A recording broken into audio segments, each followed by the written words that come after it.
बेशुमार अथाह अगणित अतुल्य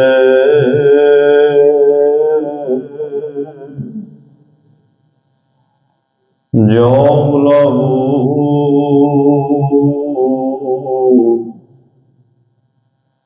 त्यों नानक दास बोले अगम अगोचर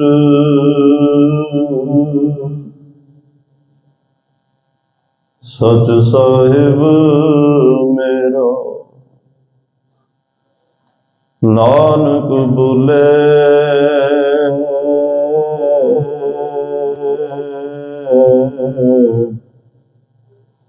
बुलाया तेरा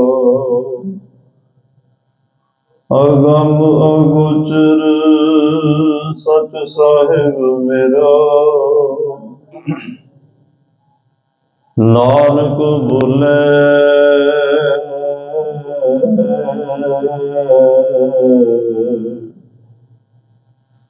बुलाया तेरा।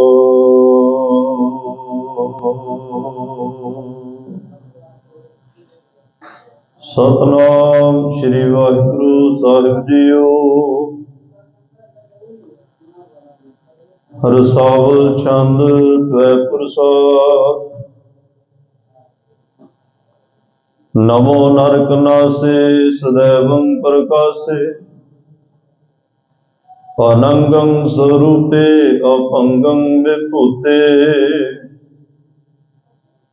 परमार्थं परमार्थे सदा सर्व साथे आगाध स्वरूपे निर्बाध विभूते अनंगी अनामे त्रिभंगी त्रिकामे निर्भंगी स्वरूपे सर्वंगी अनूपे अनंगी अनामे त्रिभंगी त्रिकामे निर्भंगी स्वरूपे सर्वंगी अनूपे। वाहिगुरु जी का खालसा वाहिगुरु जी की फतेह। परम सत्कार ते सन्मानयोग चवर छतर तखत दे मालिक जुगो जुग अटल सर्व सांझी वालता दे पैगंबर दीन दुनिया दे राखे मनुखता दे सांझे रहबर गुरता गद्दी ते सवायमान फलत पलत के रखे धन धन धन साहिब श्री गुरु ग्रंथ साहिब जी महाराज। सतगुरां दी अपार कृपा बख्शिश रहमत दा सदका आप सरबत गुरसिख संगतां अज इस अस्थान दे शहीदां दी सरदल दे उपर धन धन जथेदार सिंह साहिब बाबा हनुमान सिंह जी महाराज इन्हां दे पावन पवित्र जन्म दिहाड़े नूं मुख रखते हुए दूरों नेड़ियों पहुंच के गुरु दरबार च हाजरियां लवा के अपने जीवन नूं सफल करने का यतन कर रहे हो, वडभागे हो, धनता दे योग हो, सतगुरां दी रबी बख्शिश दे पात्र बने हो। आप जी ने बड़े प्यार सत्कार नाल रबी गुरबाणी दा कीर्तन सरवण कीता। उपरंत कुछ समा गुरमत विचारां दा प्राप्त होया। आओ जिथे भी जगह मिलती है बड़े प्यार सत्कार दे नाल गुरु साहब दे अदब नूं मुख रखदियां होया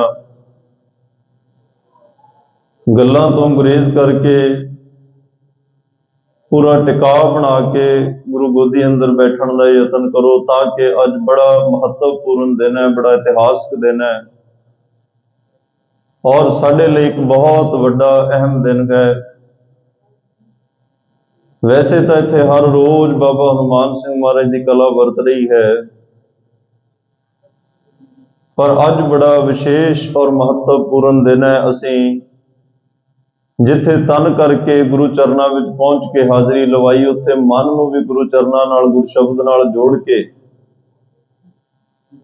ਗੁਰਮਤਿ ਦੀ ਸਾਂਝ ਪਾ ਕੇ ਮਨ ਰਾਹੀਂ ਵੀ ਪੂਰੀ ਹਾਜ਼ਰੀ ਲਵਾਉਣੀ ਹੈ। ਤੇ ਜੇ ਫਿਰ ਅਸੀਂ ਕਹਿ ਸਕਾਂਗੇ ਅਸੀਂ ਤਨ ਮਨ ਧਨ ਨਾਲ ਗੁਰੂ ਘਰ ਦੇ ਵਿੱਚ ਗੁਰੂ ਚਰਨਾਂ ਵਿੱਚ ਹਾਜ਼ਰੀ ਲਵਾਈ ਹੈ।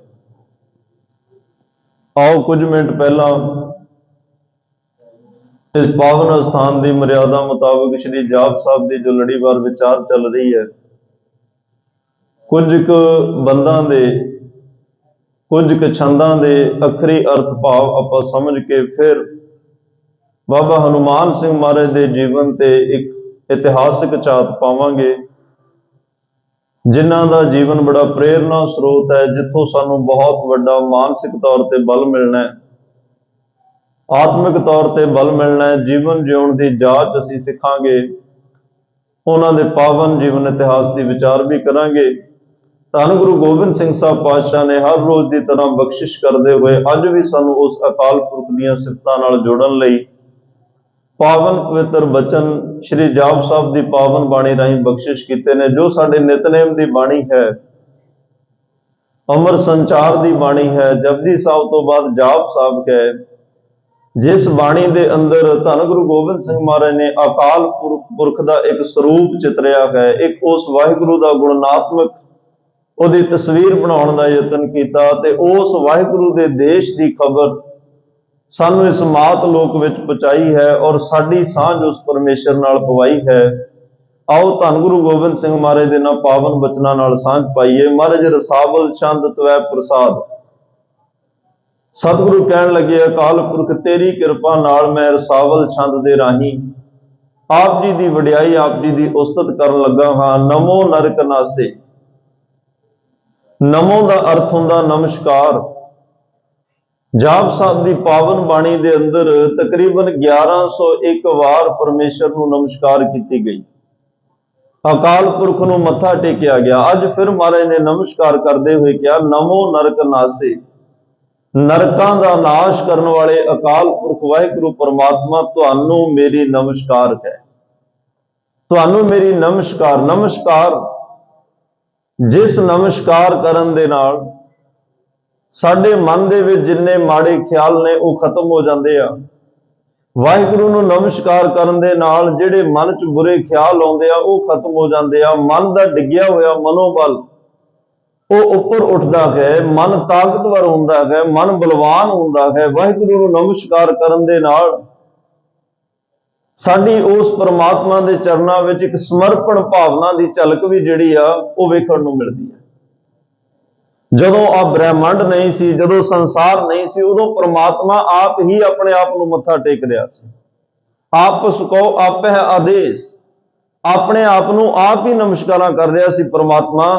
ਪਰ ਜਦੋਂ ਇਹ ਬ੍ਰਹਿਮੰਡ ਦੀ ਸਿਰਜਣਾ ਹੋਈ, ਬਨਸਪਤੀ ਦੀ ਸਿਰਜਣਾ ਹੋਈ, ਕੁਦਰਤ ਦੀ ਸਿਰਜਣਾ ਹੋਈ, ਜੀਵ ਜੰਤੂਆਂ ਦੀ ਸਿਰਜਣਾ ਹੋਈ, ਜਿਵੇਂ ਜਿਵੇਂ ਸਮਝ ਆਉਂਦੀ ਗਈ ਕਿ ਸਭ ਤੋਂ ਪਰਮ ਸ਼ਕਤੀ, ਸਭ ਤੋਂ ਵੱਡੀ ਤਾਕਤ, ਸਾਰੇ ਬ੍ਰਹਿਮੰਡ ਦਾ ਮਾਲਕ, ਸਾਰੇ ਜੀਵਾਂ ਨੂੰ ਪੈਦਾ ਕਰਨ ਵਾਲਾ, ਪਾਲਣ ਵਾਲਾ, ਨਾਸ਼ ਕਰਨ ਵਾਲਾ, ਬਲਕਿ ਨਰਕਾਂ ਨੂੰ ਨਾਸ਼ ਕਰਨ ਵਾਲਾ ਜਿਹੜਾ ਹੈ ਉਹ ਪਰਮਾਤਮਾ ਹੈ। ਜਿਵੇਂ ਜਿਵੇਂ ਇਸ ਗੱਲ ਦੀ ਸਮਝ ਆਉਂਦੀ ਗਈ, ਉਵੇਂ ਉਵੇਂ ਸਾਰੇ ਉਸ ਪਰਮਾਤਮਾ ਦੇ ਚਰਨਾਂ ਨਾਲ ਜੁੜਦੇ ਗਏ, ਉਸ ਵਾਹਿਗੁਰੂ ਨੂੰ ਆਪਣੇ ਆਪਣੇ ਤੌਰ ਤਰੀਕਿਆਂ ਦੇ ਨਾਲ ਨਮਸਕਾਰਾਂ ਕਰਦੇ ਗਏ ਔਰ ਕਰ ਰਹੇ ਹਨ। ਔਰ ਗੁਰੂ ਗੋਬਿੰਦ ਸਿੰਘ ਸਾਹਿਬ ਪਾਤਸ਼ਾਹ ਆਪ ਪਰਮਾਤਮਾ ਨੂੰ ਮੱਥਾ ਟੇਕ ਰਹੇ ਆ।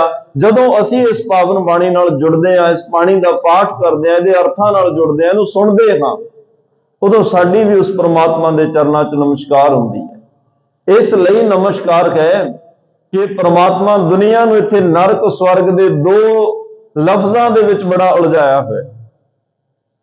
ਧਰਮੀ ਲੋਕ ਕਹਿੰਦੇ ਆ, ਜੇ ਤੂੰ ਆਹ ਕੰਮ ਕੀਤੇ ਤੈਨੂੰ ਨਰਕਾਂ 'ਚ ਥਾਂ ਮਿਲੇਗੀ, ਜੇ ਆਹ ਕੰਮ ਕੀਤੇ ਤੈਨੂੰ ਸਵਰਗਾਂ 'ਚ ਥਾਂ ਮਿਲੇਗੀ। ਨਰਕ ਦਾ ਡਰ ਦੇ ਕੇ, ਸਵਰਗ ਦਾ ਲਾਲਚ ਦੇ ਕੇ ਧਰਮ ਦੇ ਨਾਂ ਤੇ ਬੜਾ ਸੰਸਾਰ ਨੂੰ ਡਰਾਇਆ, ਧਮਕਾਇਆ ਤੇ ਲੁੱਟਿਆ ਗਿਆ। ਪਰ ਕਬੀਰ ਸਾਹਿਬ ਉਹਨਾਂ ਦਾ ਵਕਤ ਆਇਆ, ਉਹਨਾਂ ਨੇ ਕਿਹਾ, ਕਿਆ ਨਰਕ ਕਿਆ ਸਵਰਗ ਵਿਚਾਰਾ, ਸੰਤਨ ਦੋ ਇਰਾਦੇ, ਹਮ ਕਿਨੂੰ ਕੀ ਕਾਣ ਨਾ ਕੱਢਤੇ, ਆਪਣੇ ਗੁਰ ਪ੍ਰਸਾਦੇ।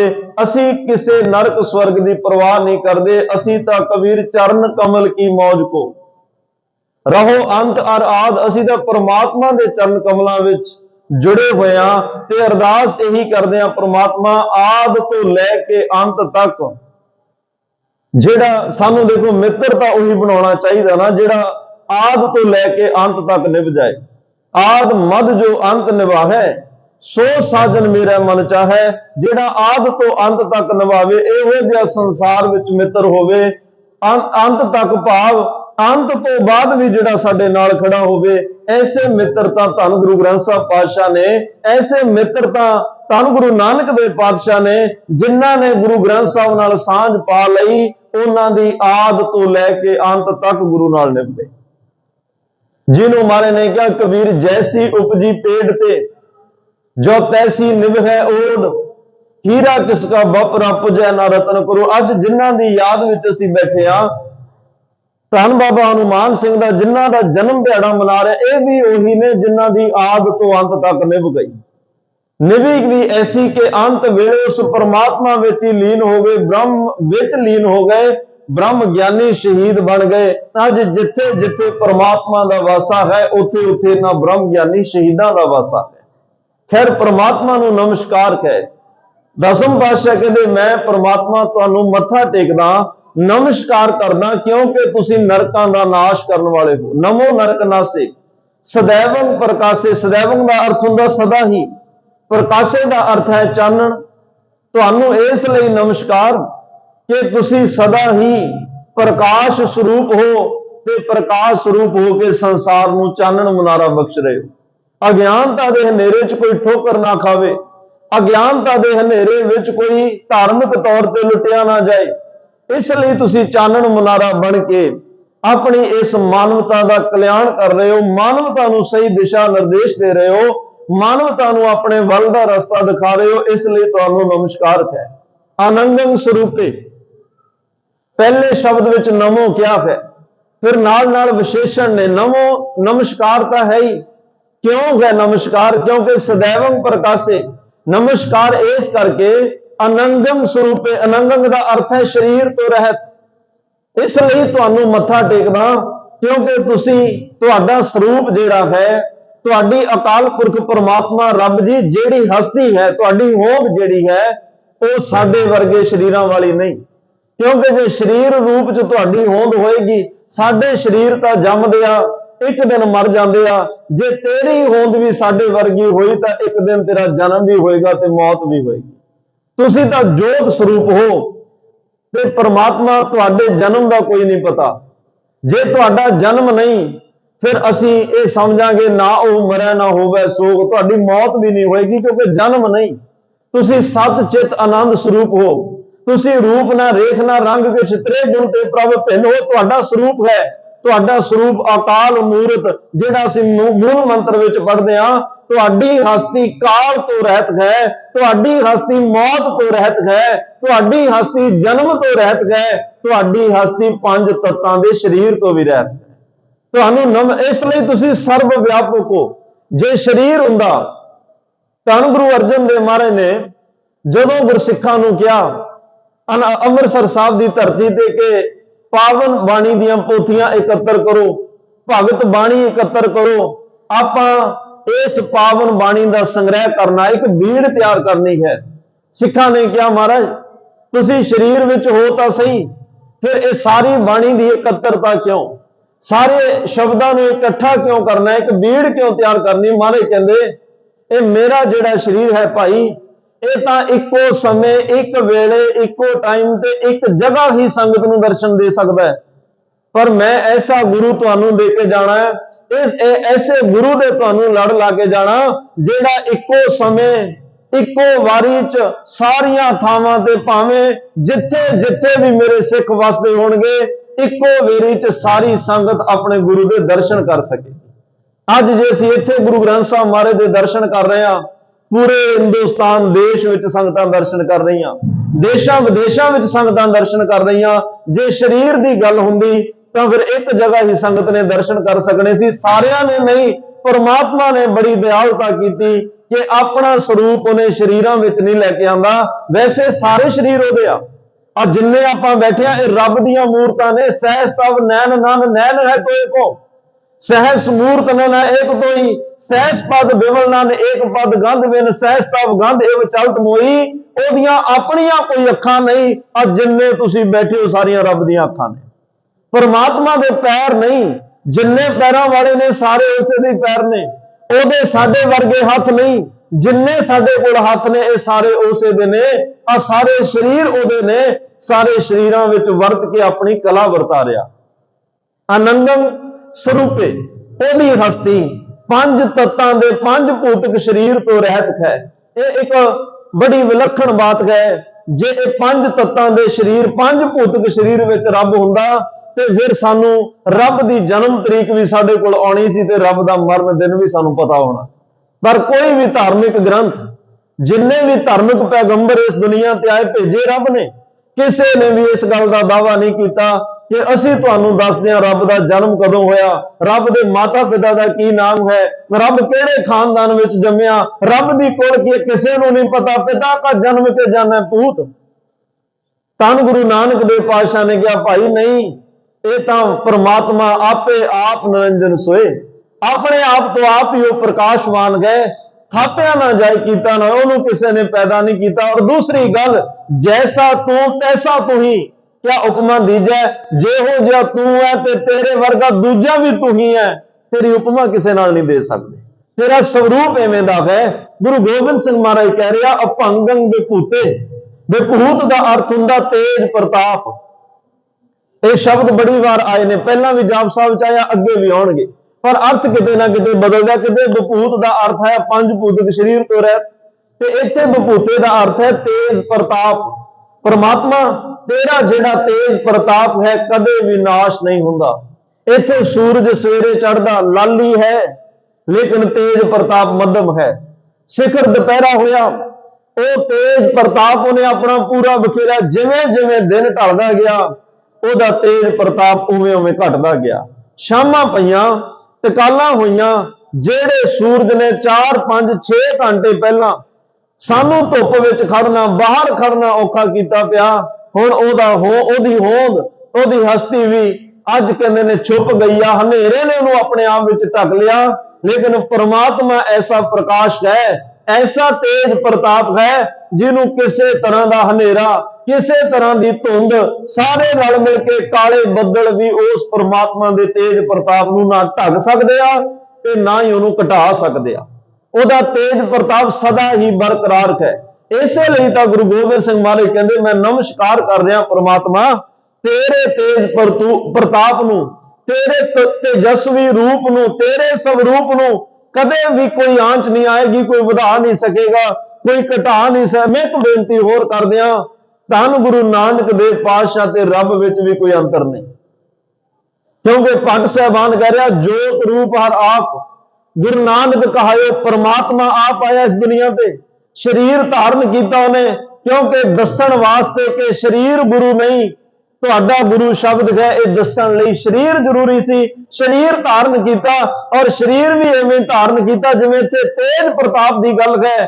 ਭਾਈ ਗੁਰਦਾਸ ਨੇ ਵੀ ਕਹਿ ਦਿੱਤਾ, ਜਿਉਂ ਕਰ ਸੂਰਜ ਨਿਕਲਿਆ ਤਾਰੇ ਛਪੇ ਅੰਧੇਰ ਪਲੋਆ। ਗੁਰੂ ਨਾਨਕ ਸਾਹਿਬ ਸੂਰਜ ਦੀ ਤਰ੍ਹਾਂ ਪ੍ਰਗਟ ਹੋਏ, ਪਰ ਆ ਬਾਹਰਲੇ ਸੂਰਜਾਂ ਤਰ੍ਹਾਂ ਨਹੀਂ, ਜਿਹੜਾ ਸਵੇਰੇ ਚੜ੍ਹਦਾ ਤੇ ਸ਼ਾਮ ਨੂੰ ਛਿਪ ਜਾਂਦਾ ਹੈ। ਗੁਰੂ ਨਾਨਕ ਸਾਹਿਬ ਦਾ ਇਹ ਸੂਰਜ ਚੜ੍ਹਿਆ ਤਾਂ ਹੈ, ਭਾਈ ਗੁਰਦਾਸ ਕਹਿੰਦੇ ਕਦੇ ਨੇ ਛਿਪਣਾ ਨਹੀਂ, ਇਹ ਚੜ੍ਹਿਆ ਹੀ ਰਹੇਗਾ, ਇਹ ਸੂਰਜ ਚੜ੍ਹਿਆ ਰਹੇਗਾ। ਦੂਸਰੀ ਗੱਲ, ਇਹ ਸੂਰਜ ਦਾ ਪ੍ਰਕਾਸ਼, ਬਾਹਰਲੇ ਸੂਰਜ ਦਾ ਪ੍ਰਕਾਸ਼ ਜਿਨ੍ਹਾਂ ਦੀਆਂ ਅੱਖਾਂ ਤੋਂ ਨਹੀਂ ਨਜ਼ਰ ਆਉਂਦਾ, ਬਾਹਰਲੇ ਸੂਰਜ ਦਾ ਪ੍ਰਕਾਸ਼ ਉਹਨਾਂ ਲਈ ਕੋਈ ਮੈਨਾ ਨਹੀਂ ਰਖਾਉਂਦਾ।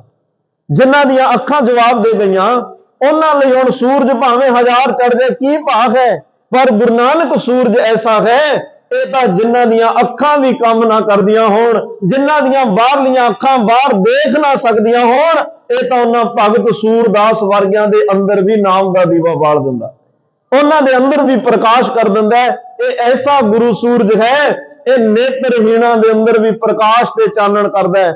ਇਹ ਐਸਾ ਸੂਰਜ ਪ੍ਰਕਾਸ਼ ਹੈ, ਤੁਸੀਂ ਕਮਰਿਆਂ 'ਚ ਕਮਰੇ ਬਣਾਏ ਹੋਣ ਜਿੱਥੇ ਸੂਰਜ ਦੀ ਰੋਸ਼ਨੀ ਨਾ ਜਾਂਦੀ ਹੋਵੇ, ਇਹ ਉਹਨਾਂ ਕਮਰਿਆਂ ਵਿੱਚ ਜਾ ਕੇ ਵੀ ਇਹ ਗੁਰੂ ਸੂਰਜ ਪ੍ਰਕਾਸ਼ ਕਰ ਦਿੰਦਾ ਹੈ। ਉਹਨਾਂ ਕਮਰਿਆਂ ਵਿੱਚ ਜਾਣ ਦਾ ਅਰਥ ਇਹ ਵੀ ਹੈ ਕਿ ਘਟ ਘਟ ਮੈਂ ਹਰ ਜੂ ਵਸੈ।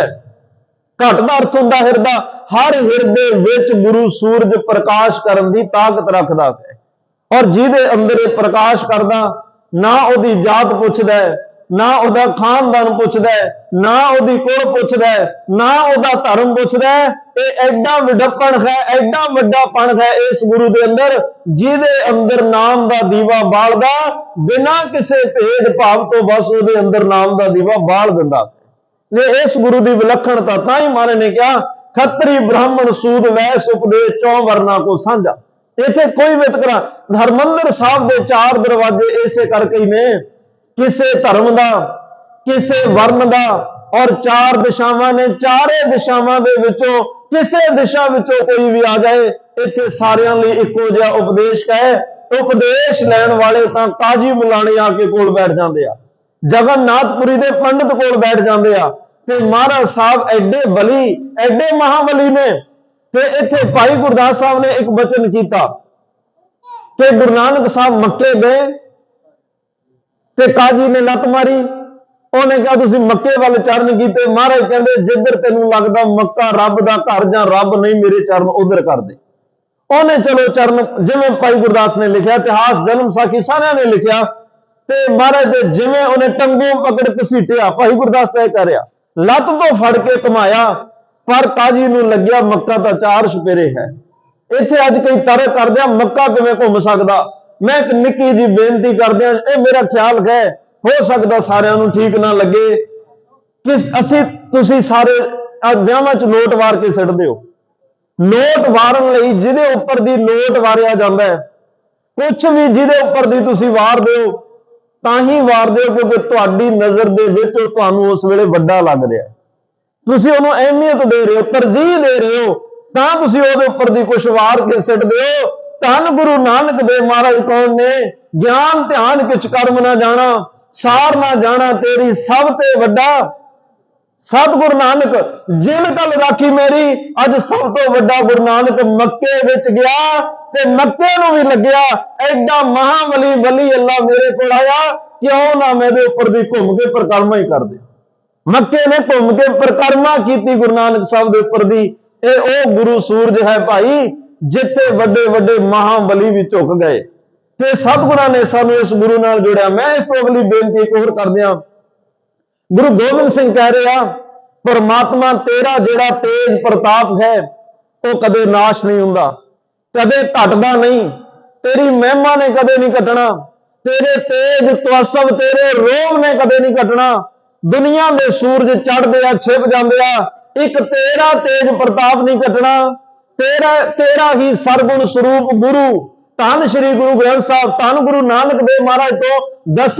ਪਾਤਸ਼ਾਹੀਆਂ ਦੀ ਆਤਮਿਕ ਜੋਤ ਧੰਨ ਸ਼੍ਰੀ ਗੁਰੂ ਗ੍ਰੰਥ ਸਾਹਿਬ ਮਹਾਰਾਜ ਕਦੇ ਗੁਰੂ ਦਾ ਤੇਜ ਪ੍ਰਤਾਪ ਨਹੀਂ ਘਟਣਾ ਤੇ ਯਾਦ ਰੱਖਿਓ ਜਿਨ੍ਹਾਂ ਨੇ ਗੁਰੂ ਤੋਂ ਖੰਡੇ ਬਾਟੇ ਦੀ ਪਹੁਲ ਲਈ ਜਿਨ੍ਹਾਂ ਨੇ ਜਨਮ ਤੋਂ ਲੈ ਕੇ ਅੰਤ ਤੱਕ ਗੁਰੂ ਨਾਲ ਨਿਭਾ ਦਿੱਤੀ ਔਰ ਸਿੱਖ ਕੌਮ ਦੇਸ਼ ਪੰਥ ਆਪਣੀ ਸੰਸਕ੍ਰਿਤ ਆਪਣੀ ਗੈਰਤ ਆਪਣੀ ਆਨ ਬਾਨ ਬਚਾਉਣ ਵਾਸਤੇ ਸ਼ਹਾਦਤ ਦਾ ਜਾਮ ਪੀ ਗਏ ਉਹਨਾਂ ਸ਼ਹਾਦਤ ਦਾ ਜਾਮ ਪੀਣ ਵਾਲੇ ਬਾਬਾ ਹਨੂਮਾਨ ਸਿੰਘ ਵਰਗਿਆਂ ਦਾ ਤੇਜ ਪ੍ਰਤਾਪ ਵੀ ਕਦੇ ਨਹੀਂ ਘਟਣਾ ਇਹ ਤੇਜ ਪ੍ਰਤਾਪ ਵੀ ਕਦੇ ਨਹੀਂ ਘਟਣਾ ਤੁਸੀਂ ਵੇਖ ਰਹੇ ਹੋ ਨਿਤ ਨਿਤ ਚੜ੍ਹੇ ਸਵਾਈ ਇੱਥੇ ਤੇਜ ਪ੍ਰਤਾਪ ਵੱਧਦਾ ਜਾ ਰਿਹਾ ਹੈ ਕਿਉਂਕਿ ਪਰਮਾਤਮਾ ਵਿੱਚ ਲੀਨ ਹੋ ਗਏ ਜੇ ਪਰਮਾਤਮਾ ਦਾ ਤੇਜ ਪ੍ਰਤਾਪ ਨਹੀਂ ਘਟਣਾ ਪਰਮਾਤਮਾ ਵਿੱਚ ਲੀਨ ਹੋਣ ਵਾਲੇ ਬ੍ਰਹਮ ਗਿਆਨੀ ਸ਼ਹੀਦਾਂ ਦਾ ਤੇਜ ਪ੍ਰਤਾਪ ਵੀ ਕਦੇ ਨਹੀਂ ਘਟੇਗਾ ਮਹਾਰਾਜ ਕਹਿ ਰਿਹਾ ਪਰਮਾਤਮ ਪਰਮਾਥੇ ਪਰਮਾਤਮਾ ਜਿਹੜਾ ਹੈ ਭਾਈ ਉਹ ਪਰਮਾਤਮ ਜੋ ਦੂਜਿਆਂ ਨੂੰ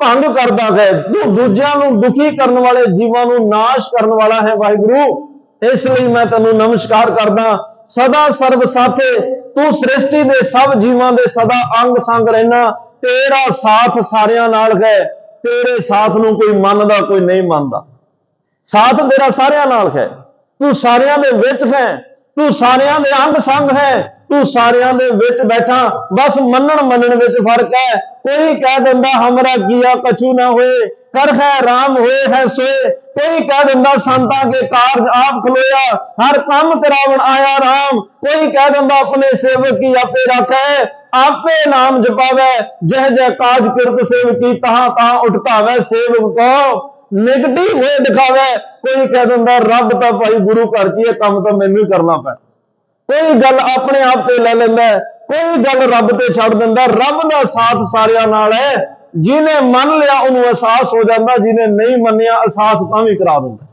ਜਦੋਂ ਨਹੀਂ ਕਿਤੇ ਗੱਲ ਮੰਨਦੀ ਫਿਰ ਹਾਰ ਹੰਬ ਕੇ ਇਨਸਾਨ ਇੱਕ ਵਾਰੀ ਤਾਂ ਫਿਰ ਕਹਿੰਦਾ ਹੀ ਆ ਕੇ ਗੁਰੂ ਕੋਲ ਅਰਦਾਸ ਕਰਾ ਲਈਏ, ਫਿਰ ਉਹ ਪ੍ਰਮਾਤਮਾ ਦਾ ਸਾਥ ਮੰਗਦਾ ਹੈ। ਮਹਾਰਾਜ ਕਹਿੰਦੇ ਸਦਾ ਸਰਬ ਸਾਥੇ ਪ੍ਰਮਾਤਮਾ, ਤੈਨੂੰ ਇਸੇ ਲਈ ਮੈਂ ਨਮਸਕਾਰਾਂ ਕਰਦਾ, ਤੂੰ ਮੇਰਾ ਵੀ ਸਾਥੀ, ਤੂੰ ਮੇਰੇ ਪਰਿਵਾਰ ਦਾ ਸਾਥੀ, ਮੇਰੇ ਬੱਚਿਆਂ ਦਾ ਸਾਥੀ, ਮੇਰੇ ਸਿੰਘਾਂ ਸ਼ਹੀਦਾਂ ਦਾ ਸਾਥੀ, ਇਸ ਲਈ ਨਮਸਕਾਰ, ਤੂੰ ਪੂਰੀ ਮਾਨਵਤਾ ਦਾ ਸਾਥੀ ਹੈ। ਤੂੰ ਕੋਈ ਵੀ ਇਹੋ ਜਿਹੀ ਚੀਜ਼ ਨਹੀਂ ਪੈਦਾ ਕੀਤੀ ਜਿਹਦੇ ਨਾਲ ਤੇਰਾ ਸਾਥ ਨਾ ਹੋਵੇ, ਜਿਹਦੇ ਵਿੱਚ ਨਾ ਤੂੰ ਮੈਂ ਬਲਕਿ ਚੀਟੀ ਤੇ ਕੁੰਚਰ ਅਸਤੂਲਾ, ਕੀੜੀ ਤੋਂ ਲੈ ਕੇ ਹਾਥੀ ਤੱਕ ਤੇਰਾ ਸਾਥ ਹੈ। ਕੀੜੀ ਤੋਂ ਲੈ ਕੇ ਹਾਥੀ ਤੱਕ ਤੂੰ ਵਿੱਚ ਵਰਤ ਰਿਹਾ। ਆਗਾਦ ਸਰੂਪੇ, ਆਗਾਦ ਦਾ ਅਰਥ ਹੁੰਦਾ ਅਥਾਹ, ਤੇਰਾ ਸਰੂਪ ਇਹੋ ਜਿਹਾ ਹੈ ਜਿਹਦਾ ਕੋਈ ਥਾਂ ਬੰਨਾ ਨਹੀਂ ਪਾ ਸਕਦਾ, ਜਿਹਦੀ ਡੂੰਘਾਈ ਦਾ ਨਹੀਂ ਪਤਾ, ਜਿਹਦੀ ਲੰਬਾਈ ਦਾ ਨਹੀਂ ਪਤਾ, ਜਿਹਦੀ ਗਹਿਰਾਈ ਤੇ ਚੌੜਾਈ ਔਰ ਉਚਾਈ ਦਾ ਨਹੀਂ ਪਤਾ। ਤੇਰਾ ਸਰੂਪ ਐਵੇਂ ਦਾ ਹੈ ਜਿਹੜਾ ਤੇਰੇ ਵਿੱਚ ਚਲਿਆ ਗਿਆ, ਬਸ ਬੂੰਦ ਸਾਗਰ ਚ ਰਲ ਕੇ ਸਾਗਰ ਹੋ ਗਈ। तेरी खबर पूछूं तो किससे पूछूं, जिसे तेरी खबर है वही बेखबर है। जेड़ा तेरे कोल चलिया हो नजदीक खुदाए दे, भेत ना किसे देन। जेड़े तेरे कोल आ गए वो बोलन, कहा कबीर गूंगे गुड़ खाया, पूछे ते क्या कहिए, शब्द मुक जांदे तेरी व्याख्या कर लग्या। इसलिए तेरा स्वरूप आगाध है, अथाह है, अगम है, अगोचर है, तू पार ब्रह्म परमेश्वर है, इसलिए तेनू नमस्कार है। निर्बाध विभूते, सतगुरु कहंदे आ परमात्मा निर्बाध दा अर्थ हुंदा जिहदे विच कोई रोक ना पा सके। बाध दा अर्थ बंधन भी है, बंधना तो रहत, तेरा स्वरूप बंधना तो रहत। और जो कुछ तू करना है तेरे कीते हुए कम्मां च संसार दी ताकत कोई रुकावट नहीं पा सकती। जेड़ा तू हुक्म कीता है, तू आदेश कीता है, जो तू है ब्रह्मंड का सिस्टम बना दिता, इनू कोई अपनी मर्जी नाल नहीं चला सकता, इनू कोई अपनी मर्जी नाल बदल नहीं सकता। गुरु नानक साहब जी बाबे लैणे नूं कहंदे आ, लैणिया बाहर किन्नी क रात लंघ गई, किन्नी क बाकी है। बाबा बुड्ढा जी कहंदे मारे तुहानूं पता तां है अद्धी लंघ गई अद्धी रहिंदी आ। सारियां दे इवें दे जवाब बाबे लैणे ने क्या गल रात दी नहीं, रात तां गुरु नानक नूं भी पता भी किन्नी लंघ गई ते किन्नी रहिंदी आ। इहनूं की नहीं पता, ये तो सारे ब्रह्मंड की सोझी रखता है, यह सब दे दिलों की जानता है, ये कोल तो सारियां दा रिकॉर्ड है। गल रात की नहीं, गल तो लैणिया हुक्म दी है। बाबा लैणा जी बाहर आए, बाहर झात जी पा के कहंदे बादशाह जिन्ना तुहाडा हुक्म होया लंघ गई, जिन्ना हुक्म रहिंदा उन्नी बची। तुहाडे हुक्म विच ये रातां ने, जिन दिन करके कीती रात, तुहाडे हुक्म विच दिन चढ़दा है, तुहाडे हुक्म विच रात आउंदी है। कोई अपनी मर्जी नाल दिन नूं रात नहीं कर सकता ते रात नूं दिन नहीं कर सकता। ते उस परमात्मा की ताकत, तेरे कीते च कोई रुकावट नहीं, तेरे कीते दे विच कोई विघन नहीं पा सकता। अगले बचन कीते अनंगी अनामे, अनंगी अंगा तो रहत है, अनामे तू नामा तो रहत है। तिरभंगी तिरकामे, तिन्ना लोकां दे जीवां दी तिरकामे, तिन्ना लोकां विच वसण वाले जीवां दियां भावनावां, कामनावां, इच्छावां सारियां वाहिगुरु तू पूरियां करदा है। भावें वो जीव बोल सकदे, भावें नहीं बोल सकदे, भावें उन्हां कोले कोई शब्द है, भावें नहीं है, भावें जुबान रब ने दिती जां नहीं दिती, पर सारियां दियां कामनावां तुसीं पूरियां कर दिओ। चाहे आ कोई मात लोक दे वस रहा है, चाहे कोई पताल लोक च वस रहा है, चाहे कोई आकाश लोक विच वस रहा, बल्कि त्रिभंगी त्रिकामे तीन देवते आ, ब्रह्मा जी, विष्णु और महेश, शिव भगवान, तीन देवते तुसीं पैदा कीते, तिन्ने देवते तुहाडे हुक्म विच। और याद रखियो तिन्ना देवतियां दीयां कामनावां भी तुसीं पूरियां कर दिओ। एडा बेअंत है परमात्मा, सानू जो साडे सामने आ वो वड्डा लगदा है। इसे करके संसार कदे किसे दी पूजा नाल जुड़दा, कदे किसे दी पूजा नाल जुड़दा। धन गुरु ग्रंथ साहब बस इन्ना ही स्नेहा दे रहे आ। गुरु गोबिंद सिंह महाराज जाप साहब च इन्ना ही कह रहे भाई, जेड़ियां दृष्ट मान ताकतां तुहानूं वड्डियां लगदियां ने, ਇਹਦੇ ਪਿੱਛੇ ਇੱਕ ਅਦ੍ਰਿਸ਼ਟ ਤਾਕਤ ਹੈ ਜਿਹੜੀ ਇਹ ਤਾਕਤ ਪੈਦਾ ਕਰਦੀ ਹੈ। तो ਦ੍ਰਿਸ਼ਟ ਤਾਕਤ ਨਾਲ ਜੁੜ, ਜਿਹਦੀ ਤਾਕਤ ਕਦੇ ਘਟਣੀ ਨਹੀਂ, ਜਿਹਦੀ ਤਾਕਤ ਨੂੰ ਖੁੱਸਣ ਦਾ ਡਰ ਨਹੀਂ, ਜਿਹਦੇ ਤਾਕਤ ਨੂੰ ਕੋਈ ਖੋ ਨਹੀਂ ਸਕਦਾ, ਜਿਹਨੂੰ ਤਾਕਤ ਤੋਂ ਕੋਈ ਲਾ ਕੇ ਬਦਲ ਨਹੀਂ ਸਕਦਾ, ਉਸ परमात्मा ਨਾਲ ਜੁੜ। ਮੈਂ ਵੀ ਉਸੇ ਨਾਲ ਜੁੜਿਆ। ਗੁਰੂ ਗ੍ਰੰਥ ਸਾਹਿਬ ਪਾਤਸ਼ਾਹ ਕਹਿੰਦੇ ਮੈਂ ਵੀ ਤੈਨੂੰ ਸੁਨੇਹਾ ਉਸ परमात्मा ਨਾਲ ਜੁੜਨ ਲਈ ਦੇ ਰਿਹਾ। क्योंकि उस परमात्मा तो वड्डा कोई नहीं है। महाराज ने कहा तिरभंगी तिरकामे निरभंगी स्वरूपे। निरभंगी का अर्थ जेड़ा नाश तो रहत है, सारियां नूं नाश हो करदा है, आप नाश तो रहत है। ओदा स्वरूप ਉਹਨੂੰ मौत नहीं खत्म कर सकती, ਉਹਨੂੰ काल नहीं खत्म कर सकता, बल्कि ਉਹਨੇ मौत बनाई, ਉਹਨੇ काल ਨੂੰ बनाया। समा रब ने पैदा किया, रब ते समय और मौत का कोई जोड़ नहीं। सरबंगी अनूपे, सरबंगी का अर्थ है मुकम्मल। वाहिगुरु तेरी हस्ती पूर्ण है, तेरे वर्गा होर कोई भी नहीं, और तेरी जिहड़ी हस्ती है उपमा तो रहत है। आपां रोज रल मिल के श्री जाप साहब की पावन बाणी राही उस परमात्मा नूं नमस्कार करदे हां। रोज आपां उस वाहिगुरु दे अगे मत्था टेकदे हां। मैं कल वेख्या 101 घंटे की कथा हो गई जाप साहब की, 101 घंटा, और रोज उहदियां सिफतां करन तो बाद भी ये सिफतां मुक नहीं रही, सारी जिंदगी लगे रही। और जदों तक इस संसार ने रहना वख-वख धर्मां दे हवाले दे के धन श्री गुरु ग्रंथ साहब महाराज का एक बार अध्ययन करो, 2 बार, जिन्ने बार मर्जी करो, लेकिन उस रब दीयां सिफतां नहीं मुकणियां। वो एडा बेअंत और विशाल है, इन्ना अथा, इन्ना डूंगा, इन्ना गहराई विच है। बस असीं उहदे नाल जुड़ के उहदा नाम जप के उहदा आनंद मान सकते हैं, अपना जीवन सफल कर सकते हैं। साडा जीवन साडा आया इस संसार ते सफल हो सकता जिन्हां ने जीवन सफल कीते, अज उन्हां दे जन्म दिहाड़े कौम मना रही है।